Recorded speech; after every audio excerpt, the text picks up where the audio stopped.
This question comes up periodically. Do I have a moral obligation to a realtor?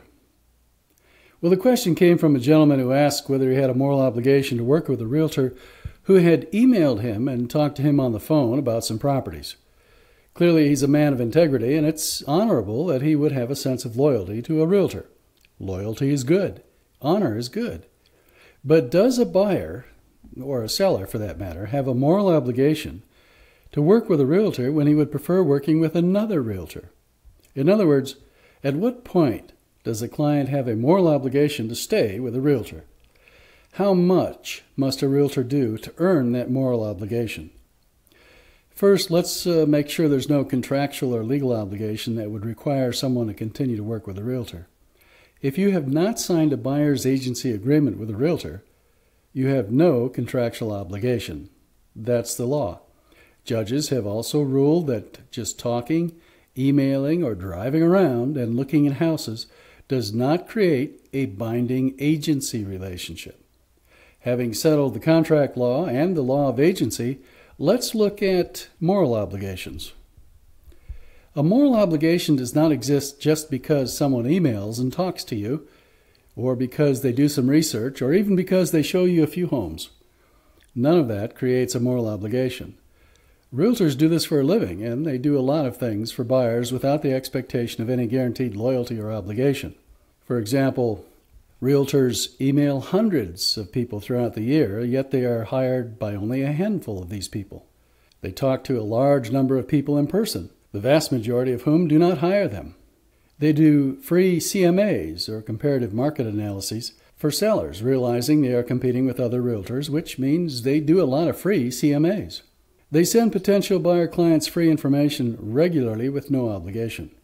They answer hundreds of questions for buyers on the phone throughout the year, the vast majority of whom do not hire them. They answer hundreds of questions for buyers via email throughout the year, yet they're only hired by a few of them.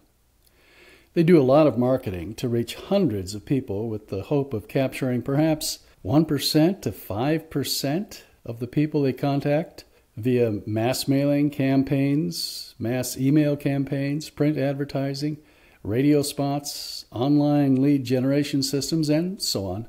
The point of this list is that realtors are marketing all the time, and they have to market to a large number of people in order to talk to a small percentage of them. And from that small percentage, they hope to start a relationship with a smaller percentage of those people. And from that smaller group of potential clients, they hope to actually list or sell a home.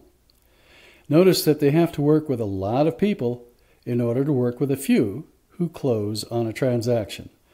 This is the nature of real estate sales. So when a realtor talks to you on the phone, sends you some information by email, sets you up on an automatic new listings email alert, and even if they show you some houses, you do not have a legal, contractual, or moral obligation to continue to work with them if you feel it is in your best interest to work with another realtor whom you feel is more knowledgeable and experienced and who you think can do a better job for you. Remember, this is your money, and you are the boss. You hire and you fire, and you have a perfectly legal and moral right to do so. You do not have a moral obligation to stick with a realtor who you feel may compromise your best interests or not give you the level of professional service that you want and expect. If you're retiring, there's a lot at stake here. You're about to spend a major portion of your life's savings, and on top of that, you need to be sure you find the ideal home in the best area for you, and you've got to get good advice to do all of the due diligence necessary before closing in order to protect you from a nightmare. In other words, this is about you, your retirement, and your money, not the realtor. Don't worry about the realtor, worry about yourself and your future. You cannot afford to mess up this huge transition and this huge investment. A true moral obligation could be created when someone does something so big that it changes the course of your life in a positive way. In other words, they have done something so significant for you and it bestowed such a benefit upon you that you know without doubt that you owe that person something big in return. In less dramatic ways, that moral obligation can be created at some point in a relationship, but where is that point with a realtor? You do not create a moral obligation with one phone call to an agent, nor with 2 or even 10 phone calls.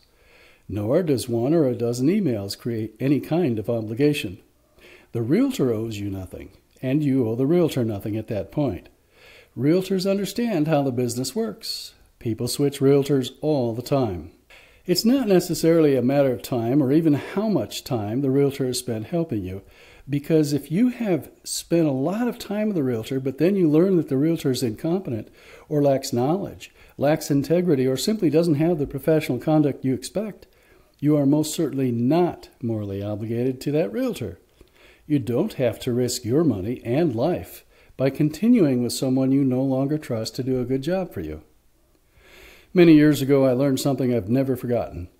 I recall some movies in theaters that were terribly bad, but I sat through the whole movies because I kept thinking the movies would get better. They never did, and I always felt miserable leaving the theater after wasting 2 hours and $7. After experiencing this a number of times, I finally made a rule for myself. I decided if a movie was lousy for the first 10 minutes, it was unlikely to get any better. From that day, if a movie's not good at the end of the first 10 minutes, I turn it off, because chances are it will not get better. That rule has proven true hundreds of times in the years since. Test it for yourself. Obviously, my point is that if your realtor doesn't prove himself or herself in the first 10 minutes, figuratively speaking, it may be time to move on. Now, suppose you've talked to a realtor for a long time and emailed many times, and the realtor has done many favors for you during the past 6 months or a year, such as taking additional photos of listings with insufficient photos, previewed a number of homes for you before you could arrive in Sequim, and perhaps he has incurred some costs sending you printed information in the snail mail. What we have here is a realtor who has demonstrated a commitment to you with his own precious time on many occasions and with his own money. He has clearly proven that he's willing to earn your trust. And if you have come to the conclusion that many phone calls and emails that you feel he's competent, professional, trustworthy, and looking out for your best interest above and beyond, then there is some kind of moral obligation at that point. Let's take this a step further. Suppose a realtor does all of that, but you learn that this realtor is not so competent, or that she is not very professional, or perhaps you come to the conclusion that she has not been entirely upfront with you. In such a case, if you ever did have a moral obligation to her, she has effectively terminated that obligation. The first obligation on your part is to protect yourself and your spouse by making wise financial decisions, and that includes who you hire as a realtor. So here's a rhetorical question for you. Why would you hire any realtor but the best one you could find after you have done your due diligence? There's a lot at stake when you buy or sell a home, mostly your money, your liabilities, and your stress and happiness. Do not underestimate the importance of hiring the right realtor or avoiding the wrong realtor. What is peace of mind worth to you? Don't create an artificial moral obligation when none exists. You have the right to hire the best realtor you can find, and that's the truth. If the first realtor you communicate with is not the one, then find and hire the best. End of story. Some kind of artificial moral obligation should not become your ball and chain. This is Chuck Morendi. I hope you've enjoyed this little podcast. You can learn more at squimrealestateblog.com.